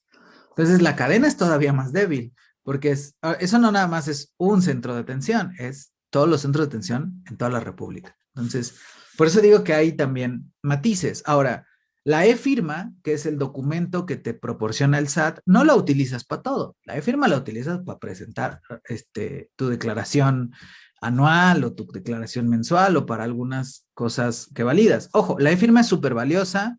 No la compartan con nadie, de verdad, ni siquiera con su contador o contadora. La e-firma es su firma. Es como si le regalaran la firma a alguien más. Entonces, cuiden mucho su e-firma. Pero la e-firma no la usan para todo, no la vinculan a todo.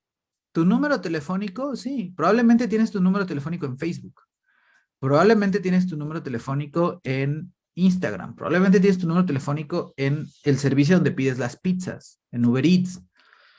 Si yo cruzo los datos y tengo tu identidad asociada a tu teléfono, tengo tu identidad asociada a un montón de cosas. Si yo tengo tu identidad asociada a tu e-firma, bueno, buena suerte porque entonces tienes que cruzarlo con las personas que presentaron una declaración y es más complicado. Repito, no deja de ser problemático, pero el alcance no es devastador como sí lo es con el caso del padrón, justamente por todas estas condiciones, porque somos más de 90 millones de mexicanas y mexicanos con 125 millones de líneas en todo el país, incluyendo personas menores de edad, ¿no? Además, el padrón permite que las autoridades locales y federales puedan acceder a tus datos sin pedir autorización de un juez. Y aquí es donde voy a la autorización judicial. La autorización judicial es un mecanismo, u orden judicial, es un mecanismo de control democrático. Yo lo que hago es, oye, creo que estas dos personas están haciendo un negocio chueco. Yo soy una fiscalía. Ay, quiero investigar a estas personas, ¿no? Quiero saber esas personas, por ejemplo, yo vi que Héctor, quiero saber a quién le marcó tal día. Uno, las autoridades ya pueden hacer eso. O sea, es mentira que necesiten el padrón. El artículo 190 de la Ley Federal de Telecomunicaciones ya les deja hacer eso, pero tienen que pedirle permiso a un juez. Tienen que ir a pedirle permiso a un juez y decirle, juez, quiero por favor que Movistar, que es donde está Héctor, me diga este día a quién le marcó y de dónde recibió llamadas. Y el juez llega y el juez revisa y el juez dice, órale va, es justificado por tu investigación que sepas, pero nada más este día, ¿eh? A lo mejor tú querías saber los últimos 10 días y el juez dice, no, el delito se cometió este día, nada más este día puedes pedir la información, ¿no? Entonces, la autoridad es como, bueno, ya, fin. Algunas personas dicen, bueno, pero es que a lo mejor eso entorpece un secuestro. No, tienen también salvaguardas para, oye, está secuestrada esta persona, quiero geolocalizar su teléfono en tiempo real. Órale, va. Y al mismo tiempo, en paralelo, el juez empieza a estudiar el caso y si sí estaba justificado, se considera que todo el tiempo estuvo justificado. Y si no estaba justificado, en ese momento el juez le dice, hey, no, ya para. No estaba justificado que quisieras saber en este momento dónde está Paola, por ejemplo, ¿no? O dónde está Carolina. No está justificado que lo sepas, ¿no? Y pum, se detiene. El padrón no le pide autorización judicial, no requiere autorización judicial. Quiere decir que cualquier autoridad, en cualquier momento, cuando se les hinche la gana, por cualquier razón, lo cual es súper problemático para personas que se dedican a defensa del medio ambiente y defensa del territorio, por supuesto, ¿no? Y en general derechos humanos, que puedan acceder a esta información, ¿no? Entonces, bueno, yo detecté que estas líneas o estos teléfonos son los que han estado en comunicación, por ejemplo, con estos defensores del territorio. Quiero saber quiénes son. Ah, bueno, vamos al PANAUT a revisar entonces que este número es de Gabriela y este es de Kenia y este es de Fabiola y este es de Cristina y este es de Carla y este es de Edith y listo, ¿no? Porque ya va a estar ese padrón, ¿no? Solo menos de 20 naciones en el mundo, no le crean al vocero de la presidencia, tienen un registro de teléfonos asociado a datos biométricos. Es cierto que 151 países tienen algún tipo de medida de identificación. Y cuando digo algún tipo de medio de identificación puede ser, oye, enséñame tu INE para comprar un chip. Punto. Algún tipo, pero solo menos de 20, entre ellos México ya, lo asocian a datos biométricos. Y países como Emiratos Árabes, Arabia Saudita y China los usan justamente para seguir a la población. Esto ya entró en vigor, esto ya es ley. El 17 de abril entró y hay 2 años para que las operadoras, y está corriendo ese reloj de arena, para que las operadoras recaben los datos de todas las personas usuarias. Y con esto cierro. Hay acciones legales en contra de este padrón. No es fácil de revertir, no es algo que le podamos presionar solo a un control Z. En primer lugar, el INAI, y bravo al INAI, presentó algo que se llama acción de inconstitucionalidad, que es un recurso jurídico mediante el cual la Corte, la Suprema Corte de Justicia, determina si es constitucional o no. Si una mayoría calificada, es decir, 8, 9, 10 u 11 ministros dicen es inconstitucional, ahí sí es como un control Z. Esto puede tomar de 12 a 18 meses en resolverse, nada más para que sepan más o menos el tiempo. También las personas nos podemos proteger, personas y organizaciones. Podemos presentar una demanda de amparo, ¿no? Ahorita a través de noalpadrón.mx estamos ayudando a que las personas físicas se sumen a una demanda que ya interpusimos varias organizaciones. ¿Para qué sirve esto? Puede llegar un caso que no es, de hecho no es ilógico. O sea, sí suena ilógico, si a ustedes les suena como esto no tiene ningún sentido, no es tan mal, su sentido común no está mal, es la ley la que está mal. Puede ser que una mayoría simple de los magistrados, hay 11 magistrados, diga que es inconstitucional, es decir, que ganen 6-5 o 7-4, pero no es inconstitucional para efectos generales, es decir, no obtuvo mayoría calificada. ¿Qué significa eso? Que el padrón sigue, pero que si tú tramitas una demanda de amparo, la vas a ganar.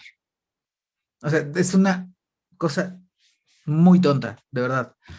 Pero entonces si yo ya me amparé, o bueno, si yo ya promoví una demanda de amparo, entonces sí, ya ese resultado termina siendo favorable para mí. Desde No al Padrón, repito, estamos ayudando a las personas. Si tienen dudas de eso, después en cualquier momento a través de la R3D nos pueden contactar, pero nos interesa sobre todo que organizaciones de la sociedad civil que quisieran presentar la demanda de amparo nos contacten de forma directa porque no les sirve el mismo formato que está en la página, ese es para personas físicas. Pero, por ejemplo, si su organización compra líneas para todos sus trabajadores y trabajadoras, sí son candidatos idóneos a ser defendidos a través de este recurso, ¿no? De nuevo, son recursos largos, 6-9 meses en lo que se resuelve un juicio de amparo. Probablemente todas y todos tengamos que esperar al tema de la acción de inconstitucionalidad, pero este tipo de acción pues también manda un mensaje fuerte al Poder Judicial, que es quien al final del día va a tener que decidir si esto se queda o no se queda, ¿no? Y esa sería la actualización de seguridad digital. Nos quedan 20 minutos para la sesión de crowd consulting. Me fui lo más rápido que pude. Y nada, ahí lo que quieran comentarme, aquí andamos. Gracias, Pepe. Por ahora no hay mensajes en el chat, creo que es información dura de digerir. Podemos seguir con la crowd consulting y si hubiera dudas te voy interrumpiendo, aunque creo que tú sí tienes acceso al chat. La pregunta de Alexia del SAT ya fue respondida, entonces adelante. Súper, sí, aquí sí van dejando en el chat sus preguntas, aquí las tomamos. O igual si alguien quiere activar su micrófono para mayor facilidad, adelante. Que si existía algún tipo de marco jurídico o reglamento respecto de la protección de datos en México. Justo por eso fue que arrancamos con el tema de los datos personales, la actualización. Sí, existen principalmente 2 reglamentos que abordan en lo general y también en lo particular el tema de los datos personales. El primero es la Ley General de Protección de Datos Personales en posesión de sujetos obligados. La forma más fácil de aprendérsela es simplemente la Ley General. Y la Ley Federal de Protección de Datos Personales en posesión de particulares. Cada una de esas leyes establece o da los criterios de la protección de datos personales de acuerdo con quién es quien le da el tratamiento. En la de sujetos obligados, el tratamiento abarca a todas aquellas autoridades o entidades que ejercen actos de autoridad. ¿Qué quiere decir esto? Que son autoridades que pueden ser a nivel federal, estatal o municipal, que pueden ser autoridades del ejecutivo, del legislativo o del judicial, o también organismos, por ejemplo, autónomos o partidos políticos, etcétera, ¿no? Es decir, todos aquellos que podemos decir cumplen este rol de autoridad están bajo el marco normativo de los sujetos obligados y les ordena un cierto tipo de protección, ¿no? Dentro de estos marcos de protección y de seguridad que deben tener los sujetos obligados, bueno, tienen algunos de los más comunes o de los que tendríamos que saber. Tiene que ver primero con la noción del aviso de privacidad. Y el aviso de privacidad que normalmente nos saltamos tiene que ver con que no pueden ser recabados, tratados o compartidos nuestros datos o los datos personales que estamos dando en posesión de estos sujetos sin que se nos establezca de antemano y autoricemos y consentamos de antemano el uso que se les va a dar, ¿no? Entonces, ese es, digamos, el primer reglamento en términos de protección y de seguridad. En segundo, existe otro que norma a las, vamos a llamar a las personas físicas y morales que hacen tratamiento de datos. En este caso, ese nos norma a nosotras como organizaciones, por ejemplo, como organizaciones de la sociedad civil, la Ley Federal en Protección de Datos Personales en posesión de particulares. Es decir, cuando un particular hace tratamiento, recolección o comparte datos, tiene que seguir estas normativas. Como parte de estas normativas justamente viene esta protección que pasa por, en primer lugar, el consentimiento de las personas usuarias, que el consentimiento se da a través justamente de este aviso de privacidad, y el tratamiento y el especificar el tratamiento que se les tiene que dar. Aquí, mucho ojo, si su organización en su sitio web no tiene, hace tratamiento de datos personales, en el entendido de los datos personales como los vimos hoy, y no cuentan con un aviso de privacidad o tiene mucho que no lo actualizan, sí acérquense por favor a un asesor jurídico, a cualquier abogada o abogado que pueda ayudarles a eso. Explíquenles, yo estoy haciendo este tratamiento de datos personales para que ustedes puedan tener ese consentimiento, en primer lugar informado, ¿no? No necesariamente explícito, pero informado de que las personas cuando entren, por ejemplo, a su sitio web o participen en un formulario, están consintiendo esos datos, ¿no? Y en segundo lugar, el consentimiento propiamente explícito es pensar cuando yo voy a hacer un uso de datos que yo considere personales y sensibles, tengo que conseguir esta firma o esta autorización de las personas en las que lo voy a hacer. A veces nos parece como muy tonto, pero en realidad no lo es, ¿no? Por ejemplo, si yo estoy haciendo una convocatoria, normalmente hago manejo de datos personales. Si yo estoy solicitando vacantes, bueno, tengo una vacante y estoy solicitando postulantes, hago tratamiento de datos personales. Si yo estoy implementando un programa o estoy pidiéndole a alguien que postule a un concurso, estoy haciendo este tratamiento de datos personales. No hay una cultura jurídica, bueno, no jurídica, no hay una cultura general acerca de estas cuestiones jurídicas en torno a los datos personales, entonces es muy probable que mucha gente pues ni siquiera le pase por aquí, pero sí hay un porcentaje de casos donde ustedes pueden toparse con inconvenientes o problemáticas derivadas del uso de sus datos, ¿no? En términos de seguridad, también a ustedes les genera una responsabilidad. ¿Qué quiere decir esto? Que si a lo mejor yo te compartí a ti una base de datos y esa base de datos yo la guardé en un servidor que estaba abierto o algo más mundano, yo la puse en un documento de Google Docs compartido y no me fijé que estaba abierto al público y todo el mundo pudo entrar, yo sí puedo ser responsable ante el INAI por esa malversación de datos. Y al ser responsable también puedo ser sujeta y sujeto de sanciones económicas. E incluso en datos en cuestiones muy graves, hasta propiamente de sanciones penales, ¿no? Que tendría que ser un caso muy, muy, muy grave de violaciones de datos, pero probablemente sí sanciones de tipo pecuniario, que son sanciones de tipo económico. ¿no? Entonces, también para que tengan mucha conciencia, sí hay un marco legal que regula y que norma esta protección de datos personales. Acérquense, hay una serie que se llama Cuadernos de la Transparencia del INAI, que son muy didácticos. Ahí pueden encontrar varios tomos que están dedicados a la protección de los datos personales para ahondar, ¿no? En caso de que lo quieran ver. Y el mismo INAI cuenta con resúmenes muy agradables de leer, bueno, agradables entre comillas, pero muy sencillos de leer, donde pueden encontrar más sobre estos marcos. Pero sí contamos con una protección de datos personales, no tan robusta como la Unión Europea, que tiene el Reglamento General de Protección de Datos, que es el GDPR, que seguramente han visto por ahí, que salen unas ventanitas en algunas páginas, pero sí tenemos por ahí, por lo menos a la letra, un marco normativo bastante sólido. No sé, Fi, si por ahí hay otra preguntita. Son cuadernos de transparencia. Eso. Vienen varios temas, no nada más viene datos personales, trae acceso a la información. Exacto, ándale. Están bastante interesantes, se los recomiendo mucho. Hay uno muy bueno de Fernando Gonzalo Escalante que se llama El Derecho a la Privacidad. Son como 20 páginas y se lo echan de volada. Por ahí también. Muy bueno. Ok.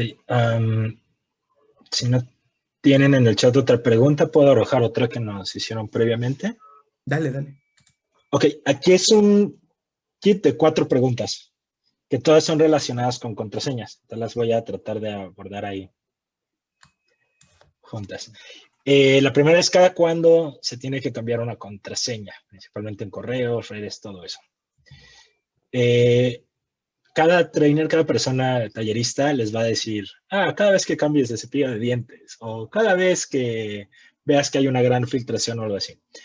Es una pregunta compleja porque esto tiene que volverse más un hábito, el cambio de contraseñas. Personalmente yo las cambio cada 2 meses, cada 3 meses, dependiendo si es una personal o es algo relacionado con el trabajo. Pero también, como tengo otras medidas de seguridad, en algunas cuentas, como es la verificación de 2 pasos, que en algún momento ya vimos y no ahorita repasamos, en algunas cuentas que yo sé que vienen protegidas por esta verificación de 2 pasos, las cambio cada vez que me entero de una gran filtración. Es un gran criterio. Perdón, de una gran filtración de algún servicio o aplicación que hackearon. ¿Cómo me entero de estas filtraciones? Hay 2 páginas, las voy a poner aquí. Una se llama Monitor Firefox. Denme un segundo, lo estoy aquí pegando. Y la otra es, ¿cómo era? I have been pwned, creo. Have I been pwned? Esta. Hay 2 cosas. Una, tú pones el correo que tengas vinculado a tu cuenta, por ejemplo, el correo que usas en Facebook, en Instagram, en WhatsApp, en Pinterest, todo esto. Lo pones ahí y te dice si ha salido ese correo comprometido en alguna gran filtración.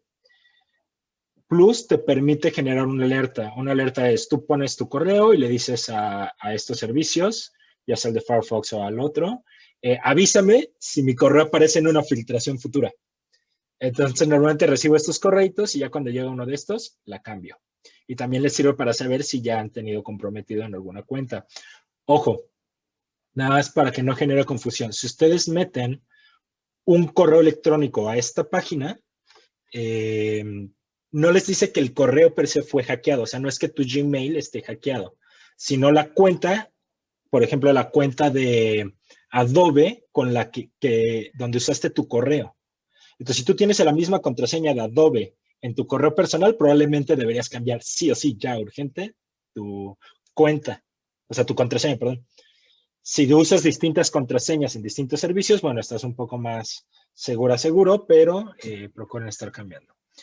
La siguiente pregunta, y ahorita voy también a la mala costumbre de abordar contraseñas en dispositivos, ahorita abordamos eso, es los gestores de contraseñas como las Password o como KeePass o estas que hemos recomendado, tienen la opción de darle bueno, que caduquen las contraseñas después de 3 meses. Entonces, no es que necesariamente caduque la contraseña en tu, por ejemplo, si guardaste en este gestor de contraseñas la cuenta de Facebook, tu usuario y tu contraseña de Facebook, no es que en Facebook te deje de usar, te pida que cambie la contraseña, sino que tu gestor te va a avisar que ya pasó el tiempo que definiste y te va a sugerir que la cambies por una nueva. Algunos servicios como Outlook, me parece que Gmail y otros, te dan el de recordarme cada 3 meses o cada N tiempo cambiar tu contraseña. Pero ahora en la mente no tengo fresco o no tengo una lista de cuáles sí te permiten o no. Pero bueno, si usas un gestor, seguramente podrás activar los recordatorios. Y esto lo voy a ligar un poco con la pregunta de Gabriela, de si tenemos que tenemos la mala costumbre de guardar contraseñas en los dispositivos. Y ojo, el problema, no es que esté mal per se que pongas recordar contraseña en tu Google Chrome, no en tu teléfono, o en tu fax. De hecho, es bastante útil. El problema es que esos gestores que tiene el navegador, esos recordar contraseña, no evolucionaron muy rápido con temas de seguridad. O sea, hasta hace no mucho, hace un par de años, Google ni siquiera cifraba esas contraseñas. Tú podías, si tú dejabas abierta tu computadora y yo me iba a contraseñas, literalmente le puedo ver la contraseña, ¿no? O sea, en los settings de tu navegador, viene para buscar password y viene la contraseña, ¿no? Entonces, es mejor utilizar una que sí tenga estos protocolos de cifrado y cosas así. O de plano estar muy, muy seguros que nuestro navegador nos pide una contraseña extra cuando queremos visualizar las contraseñas guardadas o los accesos guardados. Sí, perdón que te interrumpa. Aquí, bueno, en Fonor tratamos de ser súper respetuosas de los tiempos de los talleres.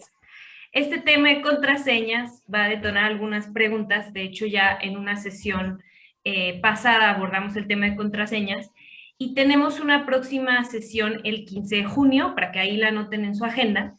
Y lo que podemos hacer es cerrar ahorita la sesión y el 15 de junio podemos destinar un espacio, una recapitulación a las contraseñas y a las preguntas que quedaron pendientes del crowd consulting. Me parece que son muy poquitas, porque estoy segura que hay gente que ya tiene agendada otra reunión hoy, etcétera. Y podemos hacer eso. El 15 de junio, anótenlo en su agenda. De todos modos, ya saben que en Fonor les compartimos las invitaciones. El 15 de junio vamos a hablar de seguridad digital y género. Y vamos a tener un especialista con una trayectoria increíble. Entonces, de verdad, no se lo pierdan. Ya estoy como locutora de radio de que nos vemos el 15 de junio. Pero bueno, eso es lo que les propongo, como ven, para parar aquí, que descansemos un poco, digiramos la información. Y la próxima sesión abordamos, recapitulamos tema de contraseñas, las dudas que quedaban pendientes y nos vamos para seguridad y género y algún otro tema. Y con esto quiero cerrar para pedirles que por favor nos ayuden a llenar la encuesta de evaluación del taller que estoy poniendo en el chat. Su evaluación es súper importante para nosotras. Ahí ustedes nos dicen qué les sirvió, qué no les sirvió, en qué les gustaría que ahondáramos y lo vamos a tener en consideración para el 15 de junio.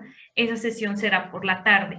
Entonces, pues como ven, Pepe y Fi, quisiera escucharlos antes de ya cerrar. No, a mí me parece que como toda buena serie de Netflix, hay que dejar con el cliffhanger, ¿no?